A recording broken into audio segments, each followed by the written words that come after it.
Current life ஸ்டைலுக்கு traditional solution. மாப்பிள்ளை சம்பா அரிசி பொறுத்து நம்ம உடம்புக்கு தேவையான எல்லா தாது வகைகளும் நம்மளுக்கு இருக்குது. ஃபைபர் ஜாஸ்தியாக இருக்குது, anti oxidant, low glycemic index, magnesium, potassium, இது எல்லாமே ரொம்ப ஜாஸ்தியாக இருக்குது. இதை நம்ம டெய்லி பேசிஸில் உணவில் நம்ம எடுக்கும்போது நமக்கு தேவையான எல்லா ஊட்டச்சத்தும் கிடைக்கும். அதில் கஞ்சி பண்ணலாம், நிறைய வெரைட்டிஸ் பண்ணலாம். அதில் மெயினாக வந்து கஞ்சி, இட்லி தோசை பேட்டர் பண்ணலாம். ப்ளஸ் வந்து உங்களுக்கு அதை நீங்கள் சாதமாக வடித்து சாப்பிடலாம், புட்டு பண்ணலாம். இந்த மாதிரி நிறைய வெரைட்டிஸ் இருக்குது. இதில் இப்போது இட்லி தோசை பேட்டர் எப்படி பண்ணுறதுன்னு நான் உங்களுக்கு சொல்லித்தரேன்.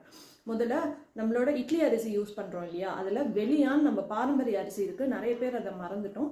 நம்ம இட்லி பாரம்பரிய அரிசி வெளியான் ஒரு 2 கப் எடுத்துட்டு 2 கப் மாப்பிள்ளை சம்பா அரிசி, ஒரு ஆழாக்கு உளுத்தம்பருப்பு, இதை நல்லா ஒரு 6 மணி நேரம் நம்ம ஊற வச்சு அதை கிரைண்ட் பண்ணி எடுத்தோன்னா நம்மளுக்கு இட்லி தோசை மாவு ரெடி ஆகிடும். இதை சாப்பிடும்போது ஃபைபர் நம்மளுக்கு ஜாஸ்தியாக இருக்கும், உடம்புல பொட்டாசியம் ஜாஸ்தியாக இருக்கும், கான்ஸ்டிபேஷன் நம்மளுக்கு இருக்காது.